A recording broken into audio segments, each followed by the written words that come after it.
FIFA rankings, they were I think they were 165, I'm not sure, but we ended up in the 150s. Because a few months later, we drew with New Zealand 0-0. I have to take this. This is the next step. Hello, everybody, and welcome to Daily Coaching. Daily Coaching are currently hosting a series where we're talking with current and ex-managers, talking about their journeys of how they got into management, and also talking about some of their experiences of dealing with players and with teams as well. And I'm absolutely delighted today to announce that with us on this discussion, we have Paul Munster, who is the current head coach manager of Bhayangkara, and who are playing in the Indonesian top professional league. Paul, thank you for joining us today. And if you can, just kind of starting off, can you explain how you kind of got into football initially and then kind of taking us up to where you are now? Thanks, David. It's nice to be here to talk to you.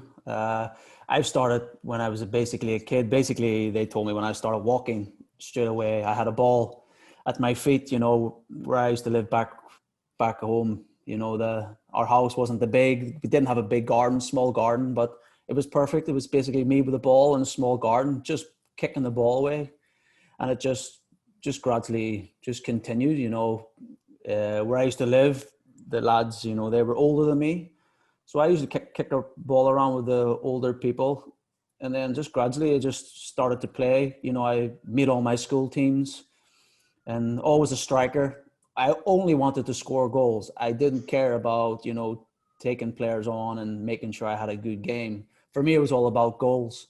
So just going through up my age group quickly, you can say, sometimes I played older than my own age, but I was always the top scorer in my team. And just gradually kept going and going. I was in the Milk Cup squad with my age group back home in Belfast, and just kept going right through the age groups. But at that time also, when I was getting through, you know, 14, 15, I was still small. I was probably one of the smallest in the team. So I didn't actually grow till I was 19, 20. So do it really quick, just right through. It was just always football, you know. There was no other sports. When I look back, I should have played other sports, but at the end of the day, back then, everybody just played football on the streets. You know, even when the cars were coming, you didn't really care, to be honest. Yeah. But it was just football nonstop, and that's how it was right through till now. It's just football nonstop. Nice. And with, obviously, like you said, some of those football experiences, I mean, obviously, like I said, a common thing now, well, not as much nowadays, but over the last few years has been about sort of, you know, when academies or clubs are looking at players, they look at potentially their physical attributes. So like you just said there, you have your growth spurt until maybe 19. Did you ever find that a problem when you was first going into football, or was it because you had that sort of natural ability of, like you said, you're a striker, so you score goals, and that was the main thing? Yeah, I probably didn't notice until, you know, usually where I used to live, it was there was older people, and then they started inviting me to play. Yeah. And it got to the stage where, like, we need to win, so let's get Munster. We'll go around his house and see if he's available. So it started like that, and then through my schools, you know, we had a school team, but then there was a nationals out of 180 kids, I think it was, and I ended up as the number 9, but going to England and Scotland and playing against teams. Again, still scoring, but I knew and I heard that people were saying to me, he's too small, which kind of pissed me off, to be honest. But yeah.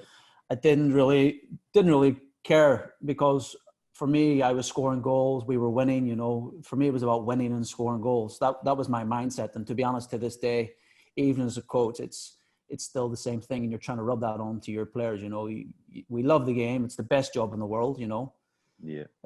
When I go back, I'll say it again to them, and now they'll probably agree with me, because we've been out for so long without football. I'm sure everybody's feeling the same. We're all depressed and bored, and we don't know what to do. So it's the best job in the world. But it was wrong when I got around 18, 19, you know. That's when I got my injury, and at that time I was in Canada because I just finished college on a health cross community. It was like an 8-week course, and there I did my cruciate ligament, just playing a game with, you know, some friends just on the turn. And after that, when I came back home, I started to grow actually after the cruciate ligament. Probably a blessing in disguise. But I was out for 2 years, you know, so there was no football between 18 and 20, I think. It was a long time ago, but there was no football. And that's when I decided to go to Canada. And that's when I was coaching at the meantime, and they wanted me to come back. So at that time, Canada was probably not a place you would really think about soccer. That's what they called it there. It was more hockey. Yeah. So I took 2 years there, and I was coaching kids from 5-year-olds up till 19-year-olds. And I just loved it. 2 years, a 2-year visa. And then just at the end of the 2 years, my knee was getting better, because while I was coaching, you're keeping yourself fit. Yeah. And actually, once I started the team, I was the biggest in the team. I was the tallest. So then that's when I really killed it, in the Canada League, the first season, 19 games, 25 goals. But our team, we sucked. We were second bottom. But I won all the awards. But during when I was playing, I was still coaching, and I loved the coaching, because I was always thinking, if I didn't make it as a footballer, I would make sure I would be the best coach as possible. So, but thankfully the football came in, and then after that year in Canada, I went straight on to Slavia Prague. So the journey went really, really quick, because when I was going to Czech at that time, people were like, "You were in Canada just a few years ago coaching kids." So when you hear the story, you're just like, this is not possible. But that was the mindset, I knew what I wanted to do. And now I had the height and a bit of the strength, because to this day, people are like, you're tall, because eventually back then I played at Linfield as well, because some of the players I played with when I was a kid, you were mostly taller than them all. So it was a big culture shock. But yeah, you got a bit of height, it helps. But when I'm talking back when I was a kid, it didn't really matter to me, because I was still scoring goals, Like to this day now, you see goal scorers like Aguero and these guys, small lads, and they're scoring. No one's talking about their size. Yeah. But back then, in Ireland, that was the mindset. You have to be big, strong, and fast. That's all I heard when I was a kid. So now in coaching, I would never say that to any player, that, "Oh, you're too small." No chance. Well, exactly. Especially like you said as well, if you can have the sort of, technical attributes or the psychological attributes, then it doesn't really matter. Like you said, there's so many small players which, have such great ability within the game. I think it's almost, even like you just said, they mentioned it, but obviously you'll hear it. But I think even when you're a player, you kind of don't notice it, because to you, you're just playing football, and, maybe you might not get an opportunity, but you may not necessarily know that reason why. If they mention it's because of your height, then you're like, how am I meant to do anything about that? But I think that as a player, you kind of just play, don't you? Yeah, my question was, okay, I'm the smallest, but the two centre halves are 2-3 times the size is bigger than me, and I'm still scoring. I'm like, so what's the difference? Yeah. But I never really got the answer. So. Yeah, nice. And with that as well, something that I find quite interesting is, like you said, I know there's a lot of players that potentially get their coaching qualifications whilst they're playing, which is good, because obviously it means that they get a little bit of knowledge. And I sometimes use this sort of saying of when we're coaching, we're almost coaching the next crop of coaches, because if you can educate players with knowledge and understanding, then obviously, number one, that's kind of what coaches have anyway, but if they've got the technical ability too, but then also it helps them on the pitch for that understanding of, what to do in certain scenarios, or understanding why their manager or coach is saying that. Do you think that when you were doing your sort of coaching, like you said, obviously it was with younger players, so let's say 5 to 19, do you feel that then it kind of, you looked at anything differently when you was playing? Did you sort of understand what the coaches were saying and why they were saying it, or did you try to implement anything? Well, back then when I was in Canada, it was more technical. Okay. It wasn't technical type. It was more technical, ball work, technique, passing, shooting, crossing, things like that. That's what I was working on, demonstrating with the players. But eventually when I started to watch them play, because normally I would go watch them play and see how they played, then it was more positional play. It wasn't really till I got to Slavia, to the professional clubs, when I realized that, this is what they want and this is how it is. So back in Canada, it wasn't really the technical, but as you say, technical, more mental as well, making sure that they're strong, because even though the kids in Canada, they wanted to play in Europe. And you had to tell them what you need to it's not just talent for me. There's so much more than just talent, like you said, mentally. Are you prepared to leave home? I left when I was 18, 19. I just wanted to get out of my country, and just look at a different way of life, because back then when I was going to Canada, I just finished my education on leisure and tourism. So I always was intrigued with traveling, seeing the world. But also I wanted to play football. So thank God it happened. But people just, it's easy to say, I want to be a professional footballer. Anybody can say it. Yeah. And then you're like, yeah, but what do you need to do to do that? And then they start thinking, yeah, but I'm a good player. I'm like, that's only enough. A percentage, you know? Yeah. But eventually from my experience talking to them, then they realize, oh, I need to do more, even extra training and things like this. You know, so many players, they don't do it, and they expect just to turn up and I'll get my rewards, but there's so much more. Yeah, I think what's interesting as well is that sometimes players don't even understand this element of it. But I mean, when like this, listen, there is no magic remedy to become a professional or to play the game. But sometimes I talk about a mixture of talent, motivation, and opportunity. And obviously, the talent and motivation parts you were kind of just talking about there. But the opportunity is sometimes out of your hands. I mean, I know there's a lot of players, say for example, over in England, and it might be even similar over to, say for example, in Canada as well. As potentially, like you said, soccer wasn't maybe the number one sport over there. So then therefore, you've got less opportunities to actually go out and play the game because there's not as many teams. Or even when it comes down to sort of environmental or financial situations, parents, you know, have you got parents that can take you to training? If you can't get trained by yourself, then all of a sudden you don't even get that opportunity to actually go and do it in the first place. Yeah, it's a good point, because in Canada, it's a big country. So there's a lot of travel, you know, practice. It's, you know, you're on the highway, it could probably be 1-2 hours, and then plus games, you know, away games, it can take 3-4 hours.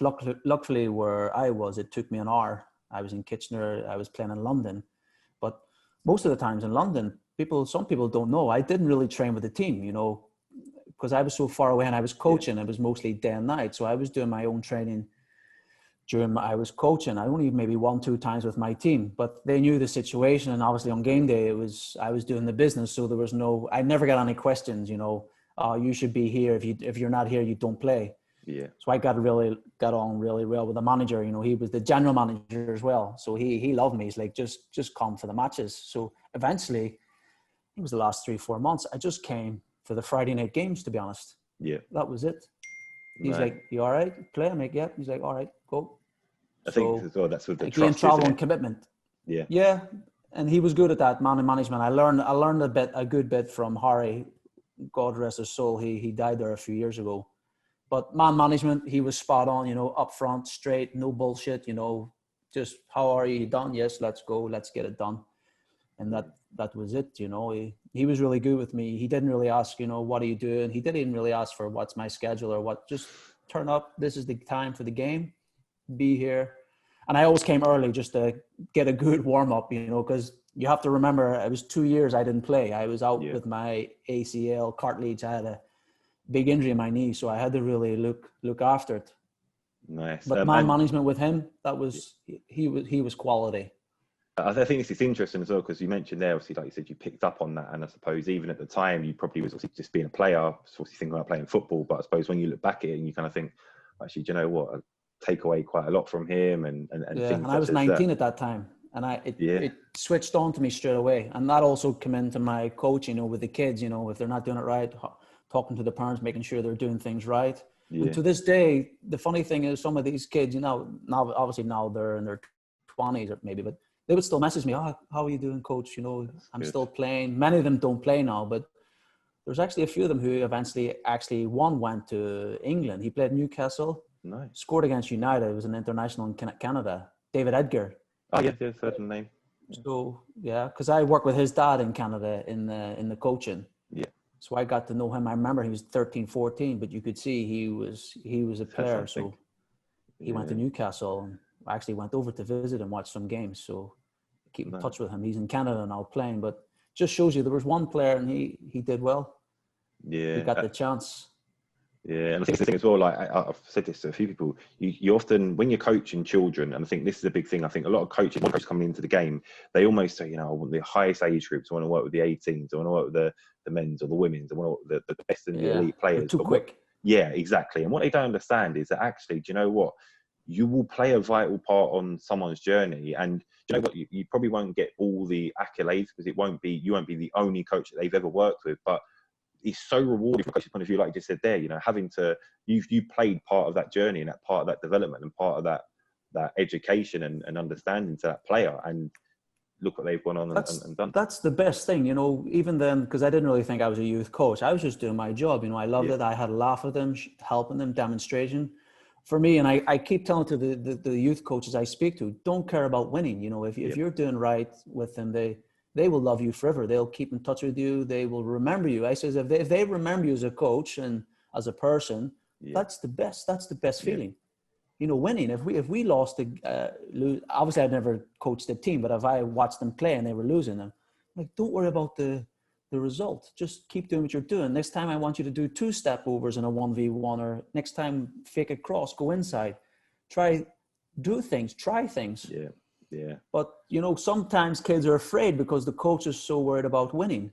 Yeah. And I'm trying to encourage them, like, forget about the scoreboard. Yes, there's a scoreboard, but who cares about it? For me, the scoreboard should be maybe when you're 16 plus 16, 17, you know? Yeah. So do an extra, maybe don't pass, because some parents, you know, when they're shouting, pass the ball, I'm like, no, can you take 2 players on?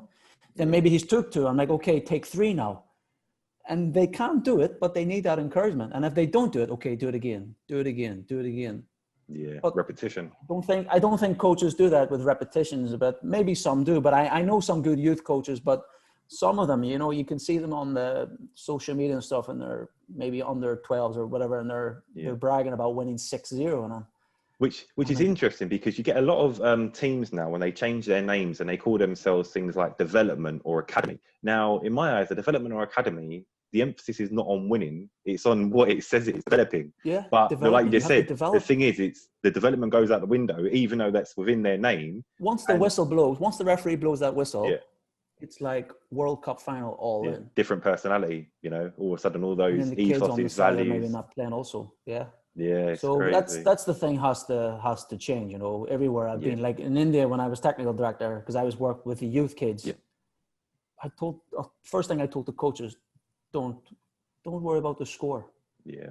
Make sure they learn and do things. If they do something good, push them. If they can't do it, push them again, you know. But it's just that mindset, you know, different countries. And I see it when I get the youth, and when I see people talking about results, it does my head in. It drives you crazy.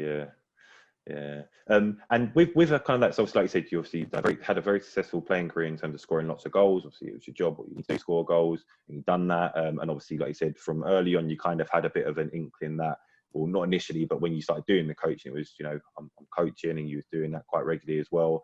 And once you finished playing, obviously, looking at your sort of managerial coaching career, you've kind of been in various different countries. And it's interesting that you mentioned earlier on about sort of, you know, you looked at leisure and tourism, and you kind of had an inkling to go across different countries. And that's kind of happened, obviously, you know, now coaching in Indonesia, coaching, managing Sweden, like you said, technical director within India. What was the kind of major differences within that? Did you have to kind of change your approach? Obviously, I mean, one obvious thing would be probably, I'm thinking, the language barrier. And you know, when you get the sort of having to communicate differently, whether it be visual, auditory, or just doing your demonstrations. But yeah, what was kind of the differences from coaching sort of, you know, youth players within Canada, and then coaching, well, obviously youth in India as well, but then, like, you know, men in these different countries? Canada, you can say, is the kids were like sponge, like anything you said, they would listen, you know. There was no language barrier there. And even the parents, they wanted to learn. They were watching. They were all, normally the parents go and have their coffee and they eat their donuts. But what I found it when I was taking them, they were watching. They wanted to know what was going on, because obviously I wanted to educate the players, but I needed to educate the parents, because sometimes you would hear, oh, parents are screaming. I said, if you're screaming and you're saying whatever, just leave. I'm like, just sit, drink your coffee, and just watch. Let me handle it. And they were fine. And the kids, they loved it, you know. Yeah. Just showing them some things, and they were very nice, very respectful, you know. They wanted to learn. They sometimes, when I was saying, let's do a Zidane, you know, the Zidane, you know, the when he steps over and does the spin. And they had no idea what it was. So you had to do the demonstrations. You had to take a photo and show the photo of this player, and go to YouTube, look at these players, learn from it. And then when you come back next week, show me if you can do it. And they could do it. I'm like, to the parents, make sure they're in the back garden doing this. Okay, coach, okay. And they loved it. Yeah. India was a different, because the language barrier was okay. Some kids, you had to look at their background, because some of them lived far away. So when they came, they couldn't understand, or maybe physically they couldn't do it, because India had a different approach. Canada were a little bit more physical, more physique. Indians, I don't know if you know how they are, but Indians are a little bit less development, physical. Okay. So you need to be much more patient. Yeah. But they would run through a brick wall for you. They would run all day. The kids in India were amazing also. They wouldn't call you coach, they would call you sir. Okay. And then every time they would greet you, they would bow as well to you. Nice. So it's like eventually it was normal, Sometimes I would go like this to them also, just for the respect, because of different backgrounds. Cultures, but again, like all kids, they want to go as high as possible. So you have to educate them on the field, and also showing them videos of games, like Messi, for example, when he was a young kid. Sometimes the problem I see with kids is they see the Ronaldo and the Messi now, but why don't show them when they were younger, around their age? The relatable age groups, yeah. So a lot of my time as technical director in India, and to the coaches, I would show videos of Messi when he was a kid. I think there was a video, remember he was in some pitch, it was like a piece of like sand, it was like rocks and stones. That's what the kids should see, and look at these situations. Like that's Messi, for example, and look at players' backgrounds, looking how the players speak, because it's relation to all the kids. Yeah. But the problem is we're seeing everything when they're now in the new camp playing. Yeah. Why not show before that? Yeah. So the kids can relate. I think the kids can relate more. So a little bit more mental also in India. I'm more mentally also as a coach, the people can visualize it, not just seeing, like you said, the finished product, because the finished product, people can say what they want, but what did they do before? I showed a video of Ronaldo. He was in Sporting Lisbon at the time, because now when they see Ronaldo, he's big, he's got the physique, but then I show a clip of Ronaldo. Look at Ronaldo. Yeah. Coach, he's so thin. Yes, that's how he was. So for him there to there, what did he have to do? And then he go to the gym, yes. And then that's it. No, he eat right, he sleep. Did he have girlfriend? Because some of the players that I know, 15, not 15, but maybe 17, 18, 19, they start to have kids. Yeah, it's all the social elements, isn't it? Yeah. And so I'm saying, for example, Ronaldo, I didn't know exactly his age. I'm like, for example, Ronaldo, Messi, when did they started having their kids? It was later in their career. But again, no one talks about it. So you're trying to implement this to the kids, but also to the coaches. Because when I was in India, I was technical director and head coach, but I was also coaching the coaches. Yeah. So trying to give them that mindset of what we're trying to do with the kids. The kids, they're still torturing me on Instagram. They're nonstop the Indians, but they're brilliant. So that was kind of the mindset, how the culture was in India. They would get up so early to train also. We would train maybe 5, 6 in the morning, because you have to remember in India now is the heat. Yes, good point. Canada's different. In the winter and in the summer, you can be inside because we have the dome. Yeah. Summer, sometimes you can be out, but in India, you have to do it early. So the kids, to be fair, they were up, they would train early. And then during the day, we would do video sessions with them, Yeah. So that was India. And where did we go after that? Vanuatu, when I was national team coach, I also took the seniors, the 23s, the 19s, and the 16-year-olds. That was massive culture shock. That was end of the world, basically, on the other side of the world. Yeah. So going there, before I went, I did my research. And again, like we talked about at the start, people have no idea how players are in other countries. Yeah. Some of the players that I have in the team, in the senior team, I found one player from Australia who played in the A-League. Okay. Was never called up, 24 years old. I brought him. He was unbelievable. Had a captain who's in New Zealand, playing for the best team in New Zealand. So there were some quality players, and also playing in different regions of areas in Australia, New Zealand, and you had the Solomon Islands, different countries that we wouldn't really hear of, but the potential. I had one goalkeeper, I didn't really know much about him. He's like, yeah, coach, I was in England last year. Okay, where were you? Stoke. He was at Stoke City for 3 weeks on a trial. Wow. Goalkeeper. And I'm like, I need more information about these players. But so taking all them age groups, again, the weather was really warm. We train in the mornings, same thing. I did video sessions with the players. But these players were more physical and they were stronger also, big, strong, but more. Then I need to work on the tactical aspect. So what I worked on in Vanuatu was a philosophy, because there was no philosophy. They were like, coach, whatever you want, do it. I'm like, perfect. Because this was one of the main reasons I wanted to take the job, Yeah. Because in FIFA rankings, they were I think they were 165. I'm not sure, but we ended up in the 50s, 150s. Wow. So anyway, I just worked on it, did everything, did the trainings. We did 2 trainings a day, morning, and then later on that night. We fixed the facilities. We bring in a gym. They've never worked in a gym. Some players never had a running machine, didn't know how to do it. That was hilarious. I was one of my best players. Just didn't know how to use a running machine. And the weights, they some of them weren't sure how to do it. But when we played our first Tri-Nations game, the Tri-Nations, we played Fiji, Tahiti, we won it. Yeah. We beat all the teams and we were the lower ranking. And I'm saying to myself, there's so much potential here, because a few months later we drew in New Zealand 0-0. Like, nice. After that, people are going, what? Vanuatu just drew in New Zealand. Like, it's unheard of. Yeah. And then straight after that, I was taking the under-19s and trying to find the under-19 players, because you have to remember Vanuatu was one big island. Yeah. So I had to go to the schools. The schools had school tournaments. So I was basically just picking players from the school tournaments, like who was a good player. And we just brought them in together and we put them straight into camp. So we talked to the schools and we said they're going to live at the academy, because we have an academy where there's rooms. So all the under-19 players, under-20 players lived in the academy. So that morning they trained, they went to school, came back from school, and they trained again. So they trained two times a day. So I had a schedule for the senior team, 23s, 19s, and then the 16s. 16s, I had a 13-year-old I played in the 16s, and he was a good player.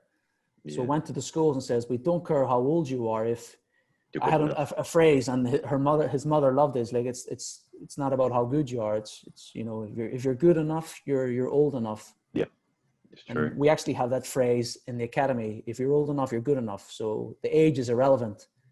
And then we brought some 16-year-olds, and I brought them up to the 23s. They weren't going to play, but just to get that experience of what they need to do, because they were better players in their age group. Did you find it was a benefit overseeing? Sorry, did you find it a benefit overseeing all of them those age groups? Because obviously, like there, for example, you was able to, do you know what I mean, transfer them across or bring them through or bring them up and develop at the right time. Because I had a rule: if we had a senior team game at home, all the 23s, 1916s, they had to be at the game. They had to be. If they didn't, they wouldn't play. So they all came to the game. So after the game, they would come. I would speak to them all. Eventually I knew all their names. There were so many players. I can imagine. But that's what it was. They are seeing what it's like at the first team, and because me on the side, I don't know if you've heard, but I'm very active on the side. I'm seen pictures.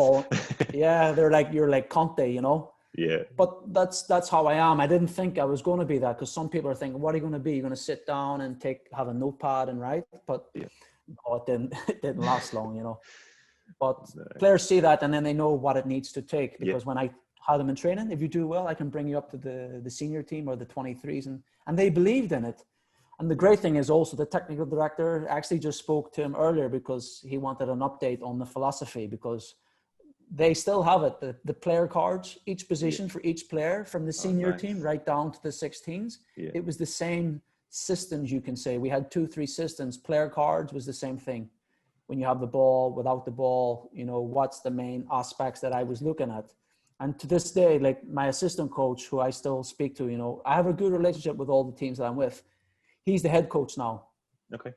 Because when I left Vanuatu, the amount of coaches contacted me because they wanted the job. But that, in a way, that it meant I left something, because it meant they had confidence to keep the philosophy. They wanted to keep the assistant coach, because if a new coach came in, they told me that if a new coach come in, they will change everything, and we don't want to do it.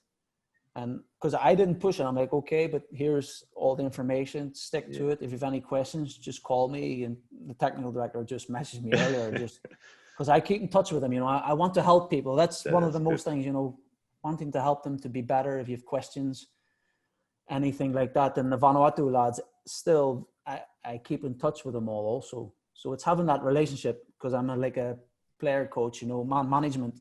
Yeah. I have a good relationship with all the players, even the players who didn't play. Yeah. They still talk to me. You know, sometimes when you're not playing players, they return. Yeah. They probably don't like you, which is normal. You know, I know how it is, you know, but no, I keep in touch with them all. You know, I treat everybody the same, you know, off the field. You can laugh and joke and have a, you know, talk, meet their families, you know, things like this. But they know once it's training and it's game, they've got to give it all all in. Yeah, no, it's good. It's part of that building relationship, isn't it? And, you know, it goes to massive. show you. And if you tell someone to do something, I'm telling you, I don't care what anybody says, they will do it 100%. Yep. And then I say, can you do it more? And they will do it more. So having that relationship with players, you know, it's knowing how to get the best out of them. Like you said, massive. Doing things like that. Yeah. And then obviously after that as well, you obviously now gone on to Indonesia. And was you able to kind of take any of those, obviously, like I said, for the national team, able to kind of implement your own sort of ideas and philosophy? Was you able to do that where you currently are now, or was there kind of something already in place? Okay. No, actually in Vanuatu, we played the Indonesian national team. Okay. My friend Simon, he was the national team coach of Indonesia. Yeah. Because I just finished a tournament, I think it was with the senior team. And he called me, like, Paul, do me a favor. There was a team, I think, dropped out and they needed a friendly game. Yeah. They're like, do you want to come over? So I had to look because I had some players from Australia. It was basically the main players. They had to go back to their clubs. So I says, give me a few days. I talked to Vanuatu, you know, the association, the president, general manager. You know, there's a whole system that you try to go through because Vanuatu has never been out of their region. You know, they usually go to New Zealand, Australia. So I'm like, we have a chance to go to Indonesia to play a game in Asia. Yeah. They're like, serious? I'm like, yep. So I had to organize the tracksuits. You know, we had to look like a team, you know, to go outside now. And we went. And going there, you know, I played all the players, just made sure everybody played. But the best thing was we had a hotel right beside the stadium. And I said, okay, lads, we're going to go for a walk.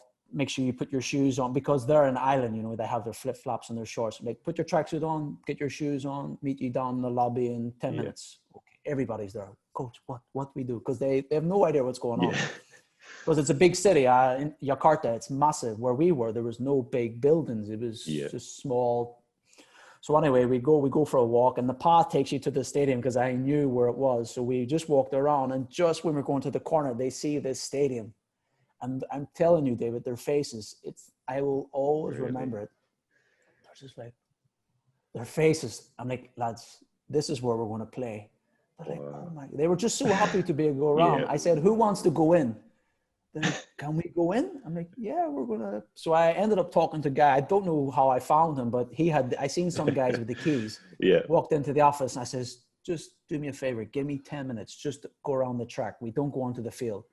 We went we went in. Just, it was amazing for them. They've never seen a stadium like that. So there's cameras, videos. You know how the players are. Some of them were calling their families. They wanted their family to see. That's so incredible. We played the game. We lost 6-0, but the result. Experience. I didn't care about the result. And I was so happy. I thanked Simon, like, thanks for bringing us here because this is an eye-opener for the players because we just came back drawn with New Zealand, you know, and players are thinking, oh, we're good. We can play England or somewhere. So I said, wait, lads, you're going to play against the Indonesian national team players. And these boys, different level, unbelievable. So after the game, didn't speak about the result, just says, okay, lads, so what do you need to do to be a professional? So I'm like, coach, I finish, I go work. But it was brilliant experience. You know, I put photos sometimes and send them. They're all thankful. It was unbelievable experience, you know. So basically we went back because then straight away I was with the 17s, you know, we had another tournament. But then I got the call. Simon contacted me because he was the Bhayangkara coach 2017. Okay. Because Simon won the league with this team also. Yeah. So he spoke to me and he's like, I've mentioned your name. I'm like, 100%. I'm open for it because I knew about the team because through Simon, you know, I always, like I said at the start, I'm always looking at leagues and teams. He said to me, my assistant coach liked you also. He's the technical director of the team. I didn't know, you know, I'm just how I am talking. He's like, we liked you. And you play some good football. You know, you didn't just kick long. You tried to play, and he could see that you knew what you were doing basically, and seeing your background. He's like, you're interested, so there's a couple of coaches in for it.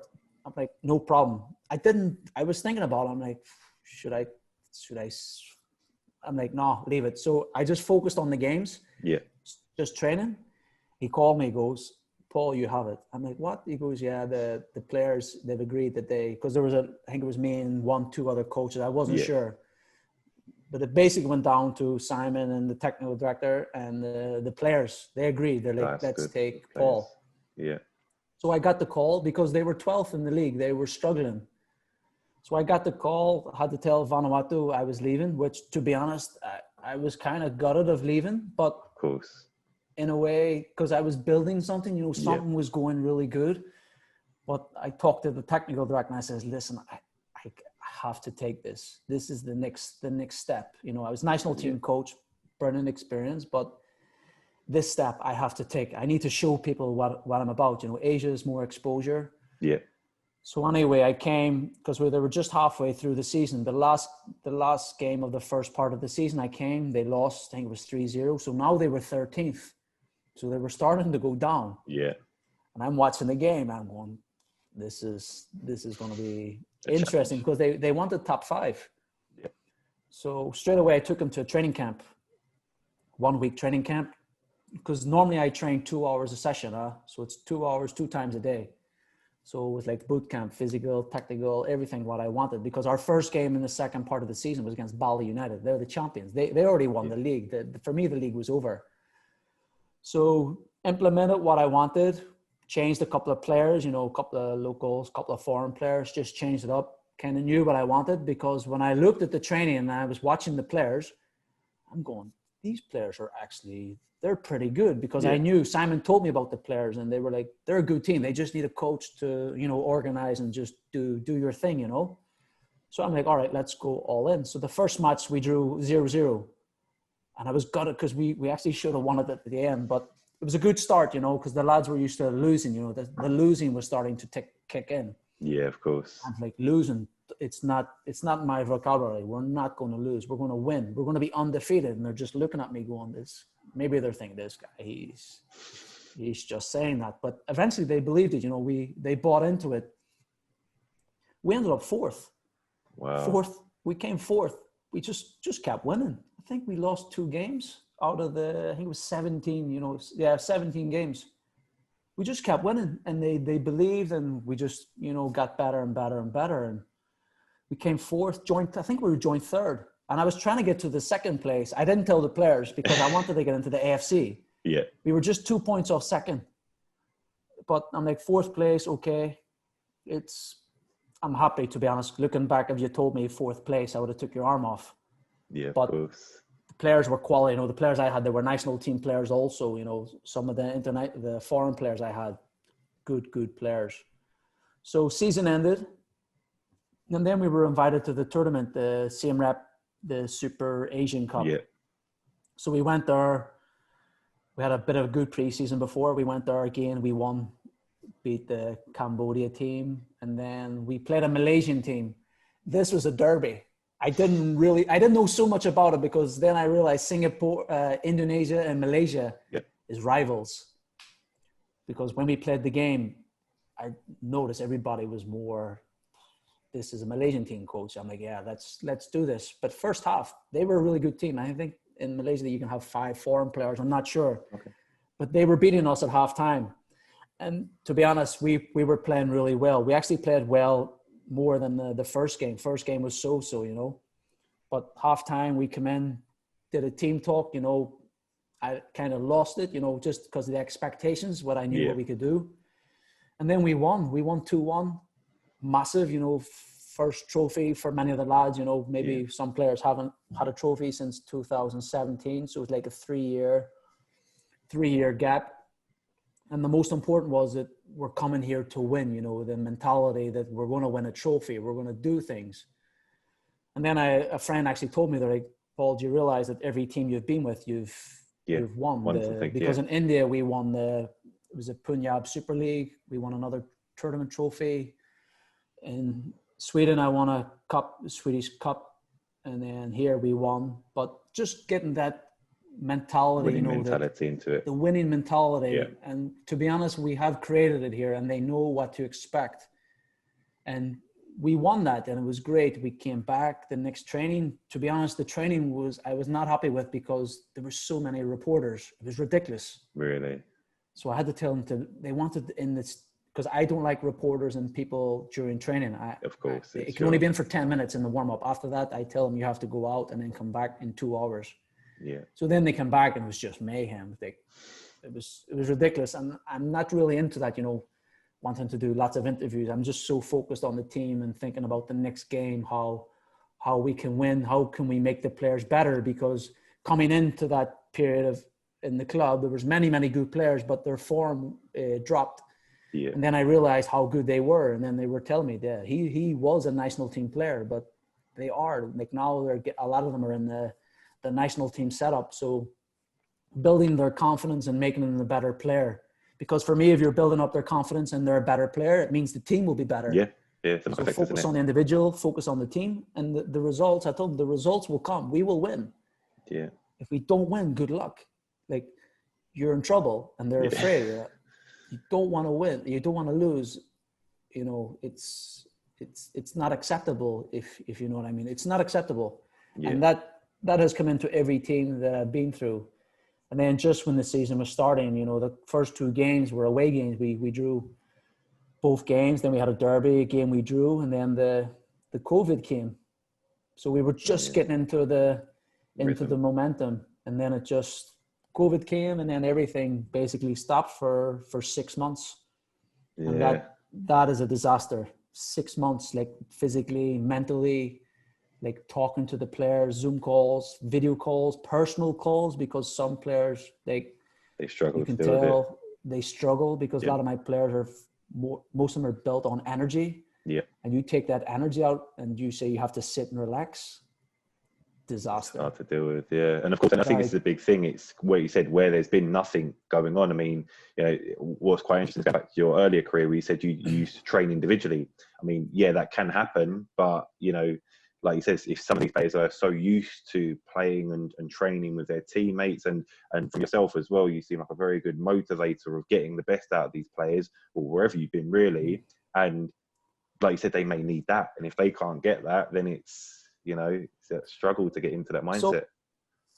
So that's what I'm saying. Like the first few days, hopefully we're back next week, it's going to be more mental. Yeah. Yeah.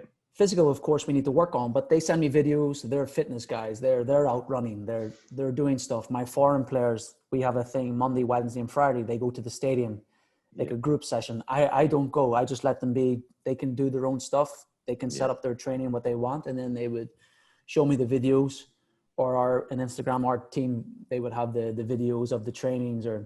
But I can trust these players, maybe if you're at a team and you have some lazy players, they just sit around. Obviously you get some, but wait till we go back, more physical, but also mentally, just talking to them, just calling someone for 10 minutes, just saying hello to their mom and just making sure they're okay, because everybody's different where they live. It's different areas. There's some nice areas, some areas where you're just, maybe the players are not nice to be there, because they're used to being in that professional environment. So it's many, many things when we go back. So when we go back, I think it's a 5-month season. Yeah. And then we'll discuss for the future, because then the Under-20 World Cup is coming up. And the other thing is also the contracts are coming up in December. Yeah. So there's many, many things we need to talk about, making sure that the players have a clear mind, Yeah. And so there's many sidetracked. Yeah, so it's lots of work to be done. So these next few weeks will be very, very interesting. Nice. And obviously, like you said, throughout your whole career, and even playing career as well, you've had massive success. Obviously, success within scoring goals, success within winning stuff or wherever you've been. 2 things really. Number one, what would you kind of say? And it may not necessarily be something you've won. It may be something that you've implemented, like for example, what you've done at the national team. But what would you kind of say has been your biggest experience so far to date? And also, I know you mentioned earlier on about sort of like you got the sort of man management skills and experience off of that guy, Harry. Who would you kind of say has been the influences, or what has been the influences behind the coach and manager that you are today? Has it been through courses, players, other coaches, managers, opposition? David, you could say a bit of mixed. Yeah. I left home early. I basically for me, I have my own mindset. Yeah. People can very rarely talk me out of things. If I'm going to do something, I do it. As a player going through, the teams that I play with. I was in Slavia, Prague. That was a massive opener because to this day I still talk to the coaches. Like sometimes people don't know that if I have a summer free, which very rarely happens because I had to do my coaching courses, I would live in my coach's house. I would live in his house. Yeah. I would stay with him, watch his trainings. We would talk about the training session, the game. There was a game he played against Sparta Prague. It was mostly focused on defensive. They drew 0-0. And we went through the system, watching Sparta play. He was analyzing, and I'm learning all the time from these coaches. You're trying to make yourself better, but even playing them through the leagues, different countries, because the teams that I was with, obviously not Canada, but like I was in Linfield, Slavia, and Sweden, these teams were winning leagues. Yeah. We weren't just happy to stay in the league. You had to win the league. You had to win the cup. So that mentality as a player, like I was saying as a kid, scoring goals, wanting to win, it came through the teams that I was playing with. The expectation, me as a foreign player going to different countries, I was expected to score. Yeah. Like there was no, you're just, like the fans would be on you. If you're a foreign player, you need to, I need to be better than the local players. Yeah. So the expectations were high. So me coming in as a manager, looking at the tactical aspects and learning off some players, like some of the players I play with, some played in Atletico Madrid. Kuki played in Slavia. He played in Stuttgart, Leverkusen. He's the third-time all-time top scorer. Radek Babel was the captain of Atletico Madrid. Yeah. There was a couple of other boys who went to England, in Slavia. Martin Latka, he was at Birmingham. All these players. I keep in touch with all these guys, just learning from them how we play. I'm very attacking-minded player. Brought in as a coach, I want to win, but also for me, people don't realize that. If they look at my record, clean sheets, conceding goals is very, very minimum because yes, I want to attack, but making sure we have that balance in defense that we're not getting caught in transition. So my man management for me, it's like, I don't say it's easy, but I'm more open. I'm still young. I have that relationship with the players, but I'm very focused on tactical. Lots of my training is very on tactical plays. Sometimes it could be boring, but when we keep doing it, the players realize when it comes on game day, when I'm showing them on the presentation, they're like, yeah, we know this, coach. We do this all the time. Yeah. I'm like, perfect. So we'll do it on the pitch. And it works. So it's just consistency, just getting into the player's head, because sometimes like here, the language barrier, I have a personal translator. He's with me. But when I'm doing the repetitions and training, many times I do 2 trainings a day. So repetition, sometimes I don't need to speak. I just show it on the project and they're like, yeah. Yeah. So I just go through the slides and talk to obviously sometimes main points, and then obviously I have the translator, but they understand quick. So that's a great learning for me also. Sometimes I forget that they don't understand. Yeah. Because I'm on them. You agree? Yeah. And they're like, yeah. Yes, coach, yes. But yeah. And I'm thinking to myself, how would I be in a country that speaks English? Yeah. Then the points, because me, I'm more get to the point, main points, and so they understand. So you go into more of an English-speaking country, that should be easier. Yeah, it's also those learning styles, isn't it? Even and in they have England. to listen. Yeah, yeah. And playing with players in different countries, having that background. Like I have players from Brazil, in Africa, and I have experienced that as a player. My friends I have players from Brazil, my friends. So when I speak to these, I can speak Portuguese, I can speak some French. And they're like, coach, how you know these languages? Yeah, I was a player, my friends. And the players I speak about, they know them because they're big players. So it's having that, the players are going, oh, shit, this coach, he knows football, but you have to show, get that respect on the pitch. That's the most important, I wouldn't be that kind of coach. Yeah, I played for this team, show it on the pitch, do your coaching, and then they will realize, he knows what he's doing. And then, like you're saying, your background as a player and as a coach, you're winning things, winning in different countries. It's not luck. It's not a fluke. I'm working my ass off, going to different countries. I have a family, my parents, I have a big family back in Ireland. These are the sacrifices you make, you know, you want to, I want a top career, not a good career. You know, I want to go to the highest, because people ask you, where do you want to go? I want to go to the highest. You know, if I don't want to go to the highest, why am I Why are you doing around Asia? What am I doing? Yeah. Of So course. that's the mindset, and putting that into the players. You want to go higher? Okay, this is what you got to do.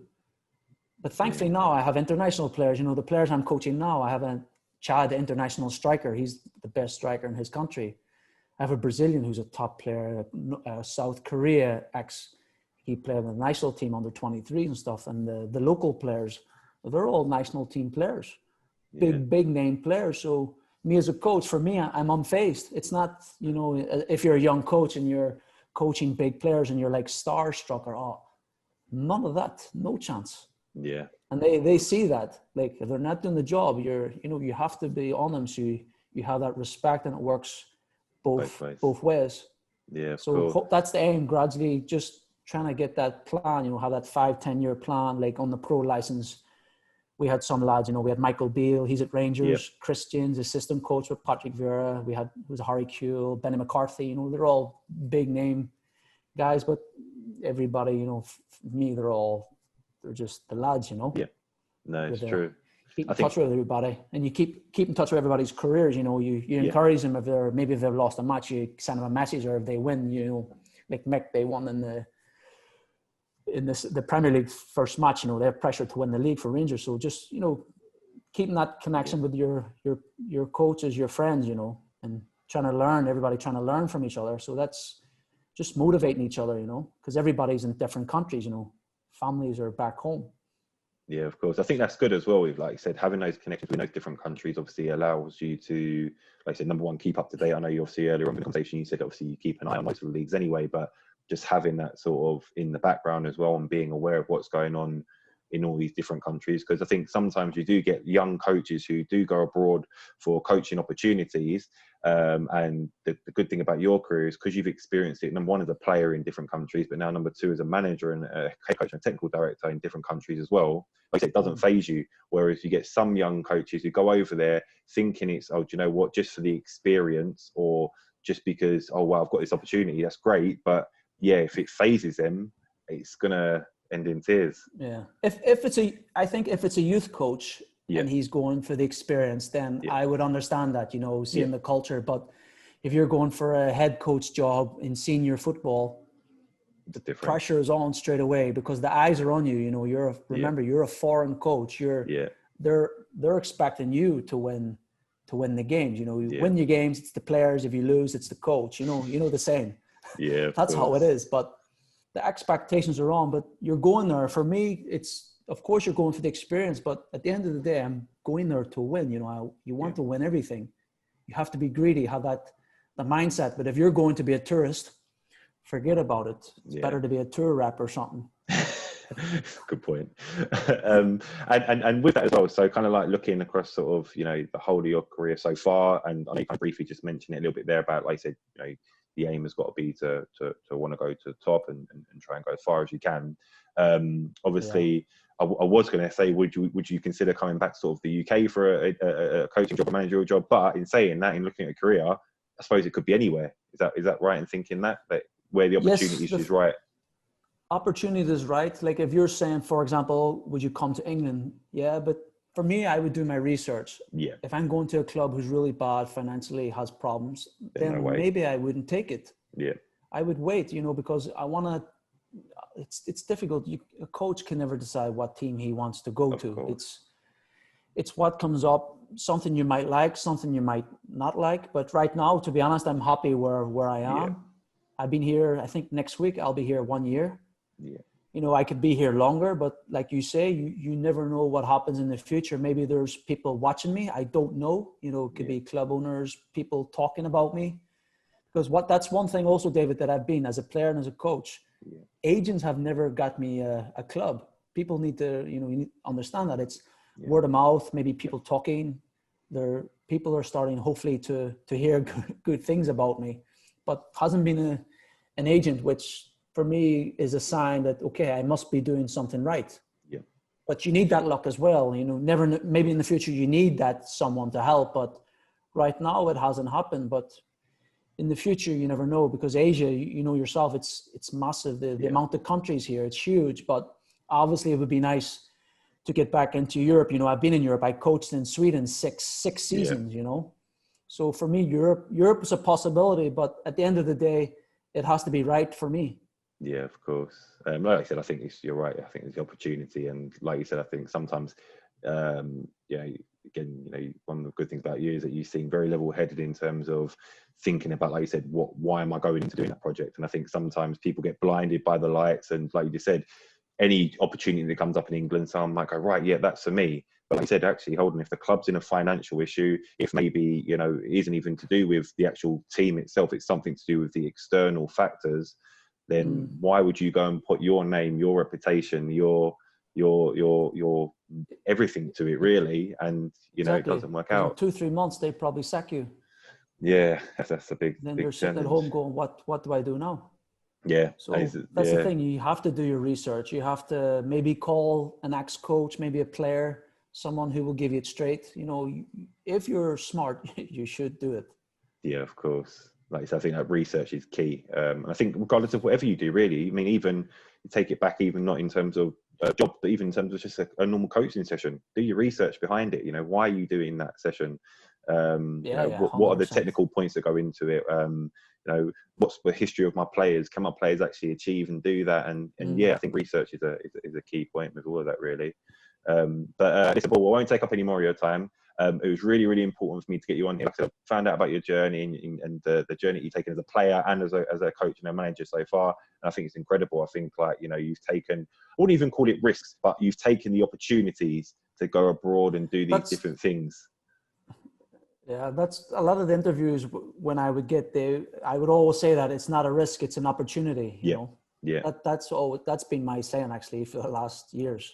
Yeah, I think it does. It makes sense. And I think, like, risk is something which somebody sees as a negative and will probably think, oh, you know, I don't want to take that. Well, then therefore I don't think the opportunity is for them. If they see it as an opportunity, so you're doubting yourself straight away. Yeah, before they even go into it. Whereas if it's an opportunity, they go, wow, this is something for me to do. So yeah, like I said, I think you've had an incredible journey so far, and I think that you're destined to do big things, and hopefully wherever it may be across the world, because hope so. You're pretty ready to go everywhere. So I look forward to seeing it. But yeah, listen, Paul, massive thank you for taking part. Really insightful, and hopefully a lot of people can take things away from this, whether it be players, coaches, or managers. I hope as so. well. I appreciate it, David.